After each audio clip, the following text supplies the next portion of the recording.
بسم اللہ الرحمن الرحیم الحمد للہ رب العالمین والصلاة والسلام علی سید الانبیاء والمرسلین وعلی آلہ واصحابہ اجمعین اما بعد فعن ابی ہریرہ رضی اللہ تعالی عنہ قال قال رسول اللہ صلی اللہ علیہ وسلم اذا اتخذ الفیء دیولا والامانة مغنما والزکاة مغرما وتعلم لغیر الدین واطاع الرجل امرأته وعق امه وادنى صديقه واقصى اباه وظهرت الاصوات في المساجد وساد القبيلة فاسقهم وكان زعيم القوم أرذلهم وأكرم الرجل مخافة شره وظهرت القينات والمعازف وشربت الخمور ولعن آخر هذه الأمة أولها فارتقبوا عند ذلك ريحا حمراء وزلزلة وفسخا ومسخا وقذفا وآيات تتابع كنظام قطع سلكه فتتابع او كما قال رسول اللہ صلی اللہ علیہ وسلم۔ محترم بزرگوں اور عزیز ساتھیوں، ایک مسلمان کا بنیادی عقیدہ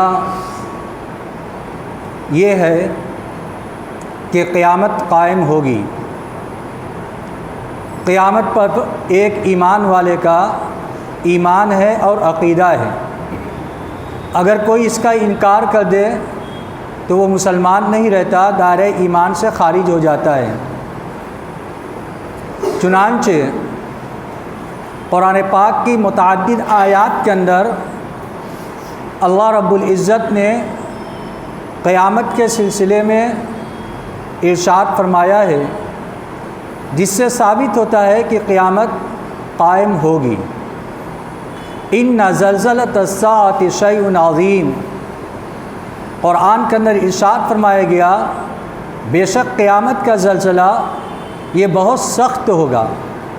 یسألونک عن الساعۃ ایان مرساہا، متی الساعہ، احادیث کے اندر آتا ہے حضرت جبرائیل علیہ السلام جب حضور اکرم صلی اللہ علیہ وسلم کی مجلس کے اندر ایک انسان کی شکل کے اندر تشریف لائے تو اس حدیث کو حدیث جبرائیل کہتے ہیں، جس کے اندر انہوں نے کچھ سوالات اللہ کے نبی صلی اللہ علیہ وسلم سے کیے تھے، ان میں ایمان کے بارے میں، اسلام کے بارے میں، اور ایک سوال یہ کیا تھا کہ متی الساعہ، قیامت کب آئے گی؟ اللہ کے نبی صلی اللہ علیہ وسلم نے ارشاد فرمایا تھا مل مسئول عنہا بعالم من السائل، جس سے پوچھا جا رہا ہے وہ پوچھنے والوں سے زیادہ نہیں جانتا۔ ان چیزوں سے یہ بات ثابت ہوتی ہے کہ قیامت قائم ہوگی، قیامت کا وقوع ہوگا۔ کب ہوگا، کس دن ہوگا، اس کے بارے میں اللہ کے علاوہ کوئی نہیں جانتا۔ 5 چیزیں ایسی ہیں جن کے بارے میں اللہ کے علاوہ کوئی نہیں جانتا۔ اس میں سے ایک چیز ہے وَعِندَهُ عِلْمُ السَّاعَةِ، اللہ کے پاس ہے کہ قیامت کا علم، اللہ کے پاس ہے کہ قیامت کب قائم ہوگی، اس کا علم صرف اور صرف اللہ کو ہے، اللہ کے علاوہ کسی کو نہیں ہے۔ تھوڑا آگے بڑھ جائیے۔ اللہ کے علاوہ کسی کو اس کا علم نہیں ہے، لہذا یہ یقین رکھنا ایک ایمان والے کے لیے ضروری ہے کہ قیامت قائم ہوگی۔ کب قائم ہوگی اس کے بارے میں کوئی نہیں جانتا سوائے اللہ کے، حتیٰ کہ اللہ کے نبی صلی اللہ علیہ وسلم نے اپنے بارے میں بھی اس کی نفی فرما دی۔ حضرت جبرائیل علیہ السلام بھی اس کے بارے میں نہیں جانتے۔ حضرت اسرافیل علیہ السلام جو سور میں منہ لگائے ہوئے کھڑے ہیں کہ کب حکم ہو اور میں سور پھونک دوں قیامت قائم ہو جائے، وہ بھی اس کے بارے میں نہیں جانتے کہ وہ قائم کب ہوگی۔ لہذا یہ عقیدہ ہے کہ قیامت قائم ہوگی۔ کب ہوگی اس کا علم اللہ کو ہے۔ جب سور پھونکا جائے گا تو قیامت قائم ہو جائے گی، دنیا کی ہر چیز فنا ہو جائے گی، ختم ہو جائے گی، سارے لوگ اللہ کے حضور پیش کیے جائیں گے، موجود ہوں گے اللہ کے سامنے۔ اس کو کہتے ہیں یوم آخرت، اور اس کے عالم کو کہتے ہیں عالم آخرت۔ اور ایک ایمان والے کا یقین ان تمام چیزوں کے اوپر اس کا عقیدہ ہے، اور قرآن اور احادیث سے یہ عقیدے ثابت ہوتے ہیں کہ قیامت بھی قائم ہوگی، سارے انسان اللہ رب العزت کے حضور پیش کیے جائیں گے، سب کے سب اپنی قبروں سے اور جس جس جگہ ان کی روح ہوگی وہاں سے اللہ کے حضور پیش کیے جائیں گے۔ اللہ رب العزت وہاں پر بندوں سے سوالات فرمائیں گے، جوابات ہوں گے، پھر اس کے بعد جنت اور جہنم کا فیصلہ کیا جائے گا۔ اس عالم کو عالم آخرت کہتے ہیں۔ لیکن قیامت کے بارے میں احادیث کے اندر کچھ نشانیاں بتلائی گئی ہیں۔ کچھ نشانیاں ایسی ہیں جو بڑی نشانیاں ہیں جو قیامت کے بہت قریب ہوں گی، اور کچھ نشانیاں ایسی ہیں جیسا کہ لگتا ہے کہ وہ نشانیاں اس زمانے کے اندر پائی جا رہی ہیں۔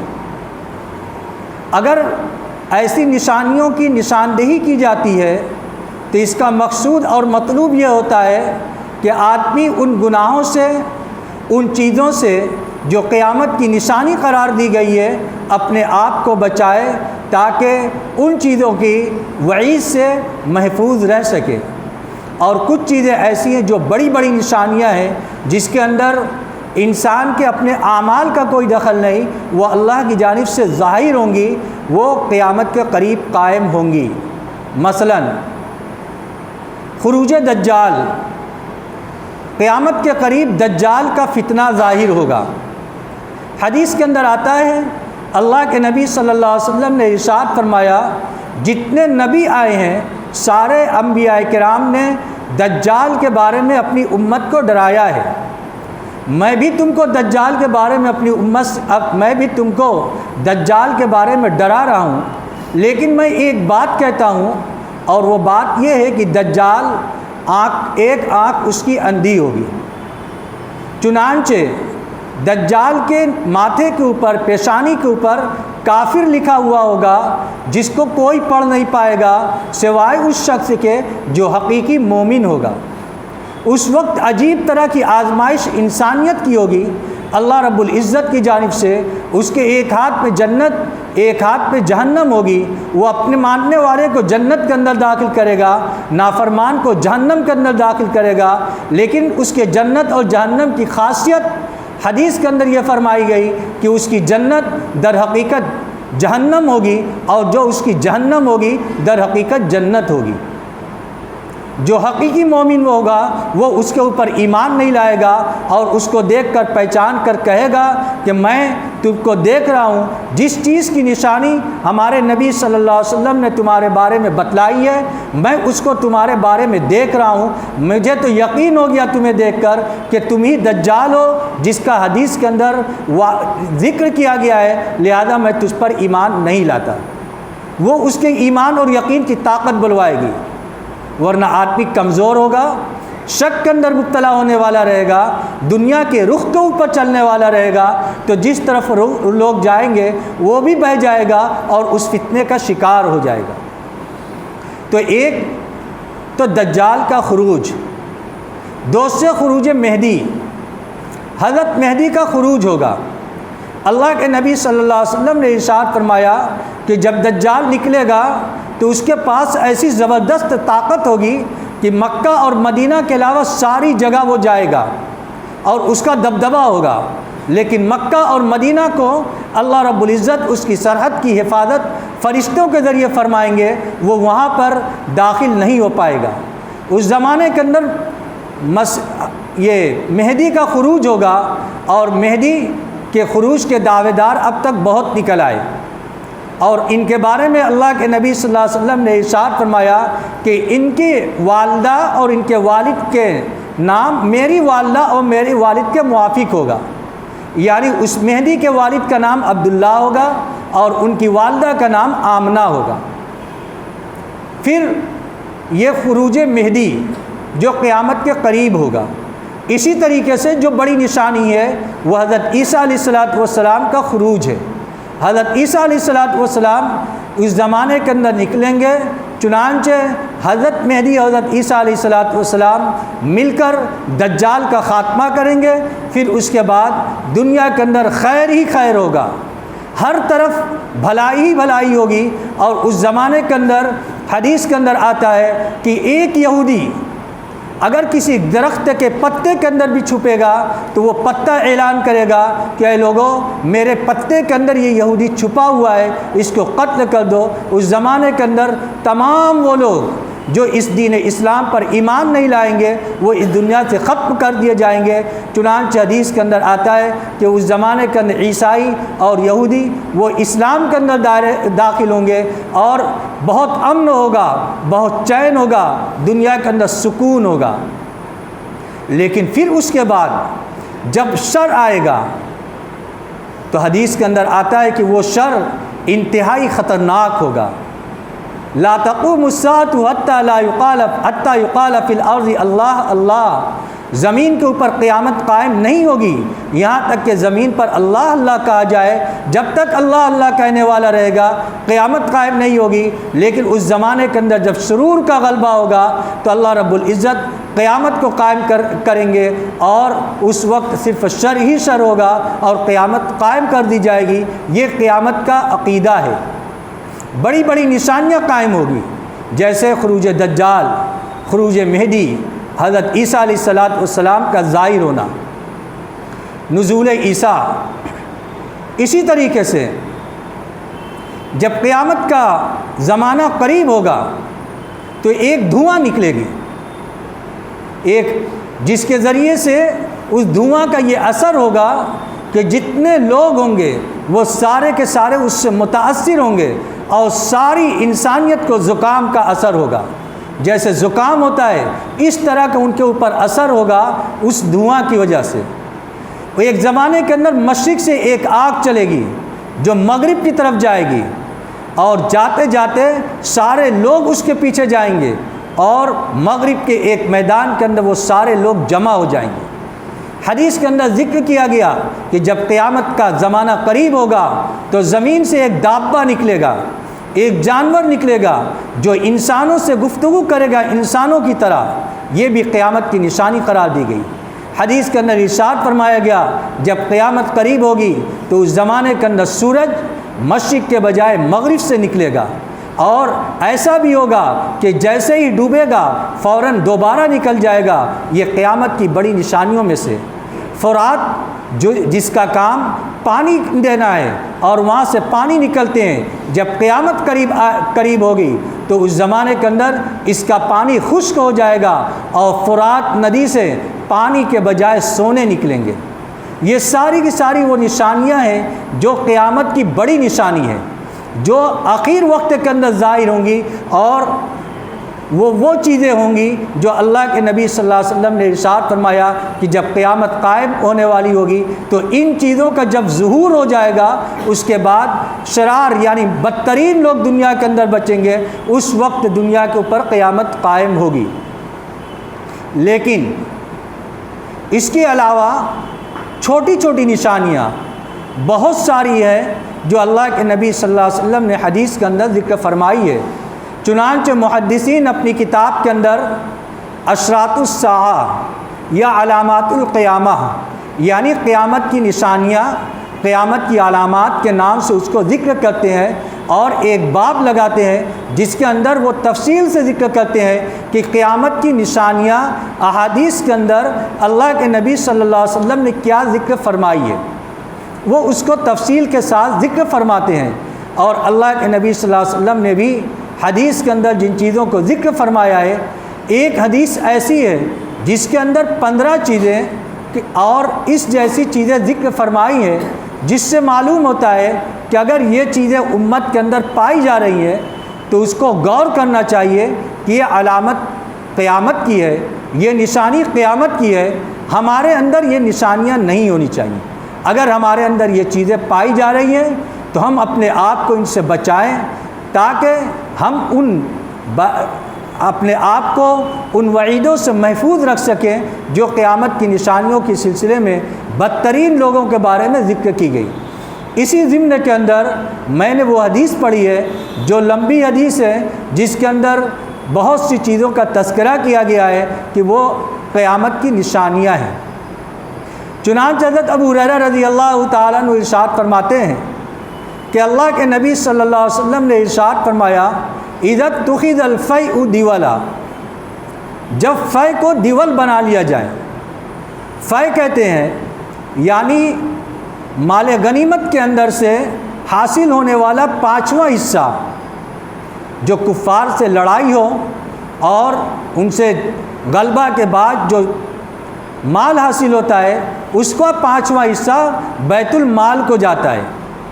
یہ بیت المال کے اندر جو پیسہ آتا ہے یہ کسی کا ذاتی نہیں ہوتا، یہ قوم کے مفاد کے اندر، لوگوں کی بھلائی کے اندر اور عام لوگوں کے اوپر اس کو خرچ کیا جاتا ہے، یہ اس کا مصرف ہے۔ لیکن قیامت کی نشانیوں میں یہ قرار دیا گیا کہ جو قومی پیسہ ہوگا وہ دیول قرار دیا جائے گا۔ دیول کہتے ہیں ایک ہاتھ سے دوسرے ہاتھ میں چلا جائے۔ مثلا باپ کے پاس ہے تو بیٹے کے پاس، بیٹا سے پوتا کے پاس، یعنی نسلاً بعد نسل ایک دوسرے کے پاس چلا جائے، اس کو دیول کہتے ہیں۔ اس ضمن کے اندر حدیث کے اس ٹکڑے کا مطلب یہ ہوا قومی سرمایہ ذاتی مال بن جائے، آدمی اپنے اوپر خرچ کرے، اپنی اولاد کے اوپر خرچ کرے، اپنے پوتوں کے اوپر خرچ کرے، اپنے رشتہ داروں کے اوپر خرچ کرے۔ جو قومی سرمایہ ہے جس کے مستحقین عام لوگ ہیں، جب قیامت کا زمانہ آئے گا تو اس زمانے کے اندر قومی سرمایہ کے اندر ذاتی مال کے اندر جیسا تصرف کیا جاتا ہے ویسا تصرف کیا جانے لگے گا، تو یہ سمجھ لو یہ قیامت کی نشانی ہے۔ ہمارے یہاں اسلامی حکومت نہیں ہے، تو اس ضمن کے اندر اس حدیث کا مطلب یہ ہوگا جو وقف پراپرٹی ہے، قبرستان کی زمین یا مسجد کی زمین یا بہت سی ایسے ہی جو لوگوں کے مفاد کے لیے زمین حکومت کی جانب سے پہلے الاٹ کی گئی، یہ سارے کے سارے جو کرائے وغیرہ آ رہے ہیں یا ان سے جو آمدنی ہو رہی ہے، اب اس کا حساب کتاب کچھ مخصوص لوگ اپنے پاس رکھ لیں اور اپنے ذاتی استعمال میں اس کو کرنے لگیں، جو کہ قومی سرمایہ قوم کی ترقی کے لیے لگنا چاہیے وہ آدمی اپنے ذاتی مصارف کے اندر خرچ کرنے لگے، تو یہ سمجھ لے یہ قیامت کی نشانی ہے۔ اسی طریقے سے وہ چیز جو قومی پیسے سے چلتا ہے، مثلا مسجد، مدرسہ یا کوئی ایسی چیز، تو اس کے اندر جو پیسے ہوتے ہیں، اگر اس کے ذمہ داران اس کے پیسوں کے اندر گڑبڑ کرتے ہیں یا اس کو اپنا ذاتی مال تصور کرنے لگتے ہیں، اس طریقے سے اس کے ساتھ برتاؤ کرتے ہیں جیسا کہ یہ ان کا اپنا ذاتی مال ہے، تو یہ سمجھ لیں یہ علامات قیامت میں سے ایک نشانی ہے، اس سے اپنے آپ کو بچانا چاہیے۔ اللہ کے نبی صلی اللہ علیہ وسلم نے یہی ذکر فرمایا، اذا اتخذ الفیء دیولا، جب فے کو دیول بنا لیا جائے یعنی قومی سرمایہ کو ذاتی مال کی طرح سے خرچ کیا جانے لگے۔ والامانۃ مغنما، اور امانت کو مال غنیمت سمجھا جائے۔ کسی نے ہمارے پاس امانت رکھی، اب وہ امانت رکھنے کے بعد ہم اس مال کے امین ہیں، اس کی حفاظت کرنا ہماری ذمہ داری ہے، ہم اس کے اندر تصرف نہیں کر سکتے۔ لیکن جب قیامت کا زمانہ قریب ہوگا، اگر لوگ کسی پر بھروسہ کر کے امانت رکھیں گے تو سامنے والے کے اندر امانت کا کوئی لحاظ نہیں ہوگا۔ حدیث کے اندر ارشاد فرمایا گیا، لا ایمان لمن لا امانت لا، اس شخص کے پاس ایمان ہی نہیں جس کے پاس امانت کا پاس و لحاظ نہ ہو۔ جب قیامت قریب ہوگی تو اس وقت امانت کا مال ملا، سوچے کہ اب اس کو جیسے چاہے خرچ کر لے، گویا کہ یہ مال غنیمت ہے، ہم اپنے مصارف کے اندر اس کو خرچ کرنے لگے، اپنے ضرورت کے اوپر اس کو خرچ کرنے لگے، اور یہ سوچے کہ جب تقاضا کرے گا تو اس وقت دیکھا جائے گا، تو یہ سمجھ لے یہ نشانی قیامت کی نشانی ہے۔ اگر کسی کی امانت کسی کے پاس ہے تو اس کے اندر تصرف کرنے کا، خرچ کرنے کا اختیار اس کو نہیں ہے۔ اور آگے بھی دوسری نشانیاں ذکر کی گئی ہیں جن کو انشاءاللہ اگلے ہفتوں میں ذکر کیا جائے گا۔ اللہ رب العزت ہم سب کو ان چیزوں سے بچنے کی توفیق عطا فرمائے۔ وآخر دعوانا الحمد للہ رب العالمین۔